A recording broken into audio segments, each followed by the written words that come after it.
Hello and welcome to Kemet Capital, a community of holders and seekers of African capital. I'm your host, KS, and you guys already know before we start, we begin with our word of affirmation, our guiding principle. It's the Cobb and Douglas function, guys, on our way to make Africa great again. It's through economic power, economic might. And in order for us to achieve that, we need to produce more in a more efficient way. So today we're going to react to this video that pertains to the total factor of productivity, which is the change in output, not from input. All right, without further ado, let's jump into the video and discuss as we go along. Well, East Africa is staring at a whopping 12 billion US dollars in untapped capital from pension funds that could unlock immense funding for projects. So what role can blended finance solutions offer to the continent? I spoke to Nasri Adam for more. Essentially, the reason you're seeing so much traction is because there isn't enough traditional financing models that are really addressing the challenges and the needs that the ecosystem has.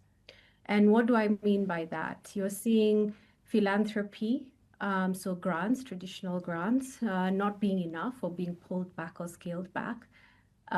We've recently seen the work of, USAID, for instance, being significantly cut back in recent times, and some other development finance institutions also taking that same posture. And then you're also seeing, governments also sort of looking at their own budgets and struggling. And so there isn't going to be, in our view, and in the view of many others, a one-size-fits-all approach to the solution. And that's why blended finance became a good way for different forms of capital to come together to create a blended facility or a blended deal where you have different forms of capital or capital stacks coming together in partnership to de-risk whether it's non-traditional players coming in or whether it is also to leverage a particular deal so that you can be able to get clearer returns on investment. And so we're seeing a lot of this picking up because of the de-risking, the shortfall of just capital flowing into the continent, into the sub-region East Africa. All right, guys. So, just to give you a little bit of a context, when she's talking about blended finance, it's really, the association of providers. So you may have like a grant from the government. The government can allow you to use government owned land to start your plan. I'm just giving an example. And you have a philanthropic institution that come in and provide, seed capital. And those two institutions, for example, will accept, the risk, the initial risk. So they'll say, for example, we'll take 20% of the first loss. So when a financial institution come in, which is a for-profit institution, the risk of the project is already, lowered because those institutions, the philanthropic and the government are taking some of the risk. So all in all, your project become more viable and more, appealing to the global capital markets. So that's the role of the blended finance. And I totally agree with that strategy. We already talked about the PPP, public-private type of partnerships. So this is also a form of blended finance, but here the focus is really on limiting or reducing the risk for holders of capital who are seeking a positive return on the investment. Contrary to like a philanthropic institution, they are here to give you grants, basically gifts for your project. So they're not really focused on on the return per se, but they want to see the project come to fruition. Amazing insights there. And I'd like to know from where you sit, where is Africa's dormant capital? And perhaps I'd like to know what is preventing it from flowing. And actually, we're holding a lot of capital on the continent in about over 12 billion, actually, in pension funds. So there is a lot of domestic dormant capital sitting. I think in East Africa, if I'm not wrong, it's about 12 billion in East Africa. I mean, guys, 12 billion for Africa region sovereign fund capital available for investment, it's considerable, insignificant. We can do a lot with 12 billion, especially for a single region like East Africa. So having that capital available, to seekers of African capital, it's crucial. But also we have to be able to connect those parties. It's true that the sovereign funds, they have money available, but what if they don't know where to invest that money? That's where I think institution like this one come in. Africa alone. And it goes hugely untapped because government who are, holding a lot of this money in trust are looking at low risk opportunities. So in a lot of countries, I'll exemplify with Kenya, you'll see that going into housing projects. Mm, Because that's what they're able to say, this is a clear return on investment, and it's de-risked for us. So we're seeing a lot of that. And so the question that really is not that is there dormant capital? There is dormant capital sitting on the mm, continent. And it's about what are the ways that we can de-risk it? How can we be able to leverage what's actually sitting on the continent for the capital needs that we are seeing here? mm. Because then the impact would be truly transformational. And building up on this, of course, with the global economic pressures continuing to ravage many economies on the world map, I'd like to know, how can blended finance help African SMEs to be able to leapfrog and develop much faster? Thank you for that question. So African SMEs, I think, are, if you ask me, some of the most resilient and innovative out there. They're often responding to the needs of social issues around them. So they are often, looking at SDG issues, whether it's health, Mm, whether it's education, whether it's agriculture, as they're mm, mm, coming up mm. with these businesses. And so what we've seen is, and the advice that Guys, and if you're not familiar, SDG is Sustainable Development Goals. So those are United Nations, type of initiative. we give a lot of organizations that we work with is that different forms of capital come into play at different times of your journey when Hmm. you're looking at an enterprise.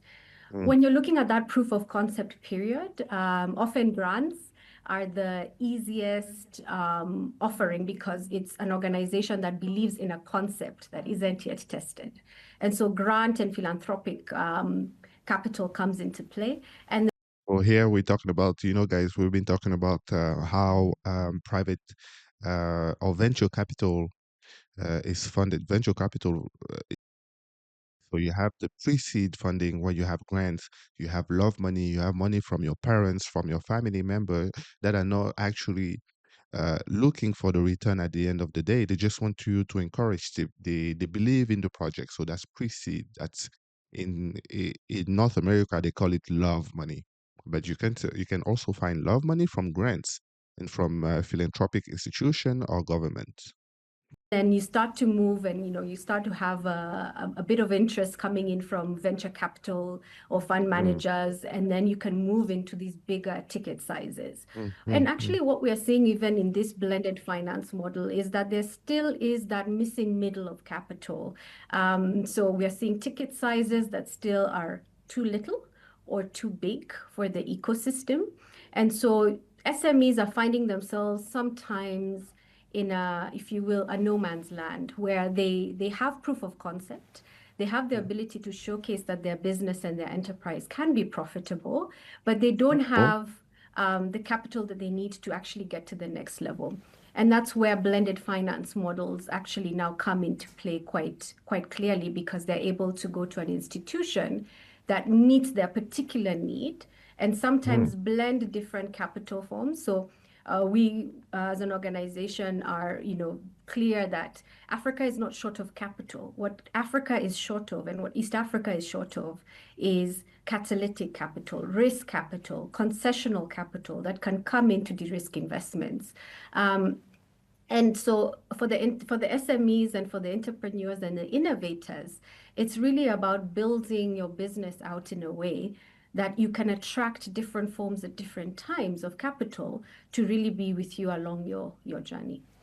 And All right, guys. So I just realized that I forgot to introduce the institution that Adam is representing. So she's one of the directors Philanthropic Alliance. So it's basically an international type of organization. It's a pan-African nonprofit network organization of social investors. So they do a lot of social investment. The membership spans, foundations, you have impact investors, you have family offices, development finance institution, and so forth. So the AVPA was founded around 2028. It's based in Nairobi, but they also have a regional presence in Lagos and Johannesburg in South Africa. So the mission of this institution really is to increase the flow of capital into African social investments and to ensure that this capital, which is financial, human, and intellectual capital, is deployed effectively and innovatively for maximum impact. And they also view social investment, venture philanthropy as a continuum of capital, which ranges from, pure grant philanthropy. So pre-seed, they actually give you gifts through philanthropic investments, debt, equity, impact investment. The vision actually of the institution is an Africa where collaborative and effective social investment leads to exponential social impact, helping meet, the United Nations Sustainable Development Goals that we mentioned earlier in the video, and African Continental Development Goal that's from the African Union, Agenda 2063. So the key activities of the AVPA is network.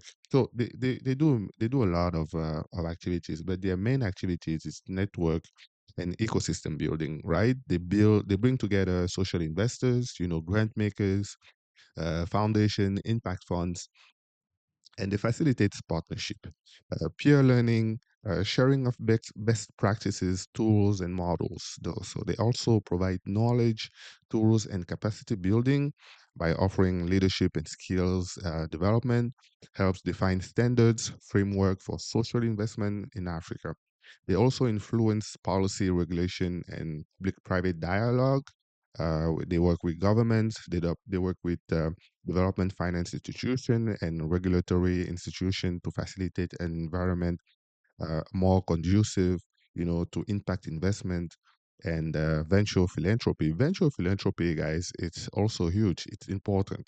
Usually, we only focus on love money coming from family and acquaintances, but institution as such can also provide that form of capital.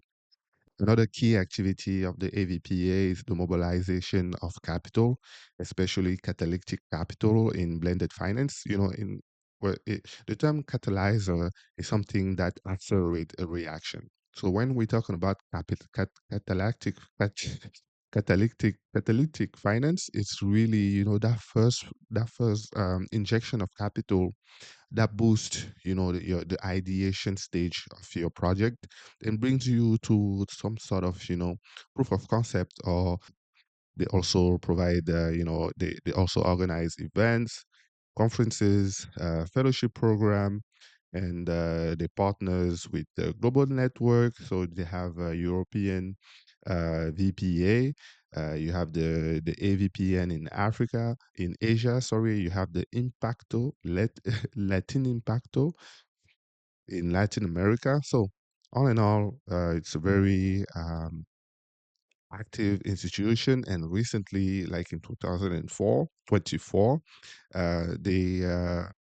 they launched the Catalytic Pooled Fund. So it's a 200 million catalytic capital that is supposed to be deployed over 5 years to unlock, up to 2 billion in impact investment. And the sector of focus is agribusiness, education, healthcare, renewable energy, and plus cross-cutting themes. So all in all, institution that needs to be known. I encourage you guys to visit the website, familiarize yourself with what they do, and yeah, it has to be known. As we draw to a close on this conversation, I do understand that you recently launched a pooled catalytic fund. Talk to me about this and perhaps also how the organization is looking at tapping more funding as well as rolling this out to the investor community.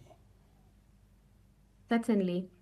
So the catalytic pooled fund is a reflection of what I've just mentioned around the fact that we're not short of capital, we're short of risk Mm-hmm. capital. And a way to address that at scale on the continent is coming up with more funds of funds. So these are Mm. collaborative funds that different organizations can come in who are like-minded to address a particular need or a subset of a need in a country. For instance, you can have a pooled fund around education, or you can have a Mm-hmm. pooled fund around health.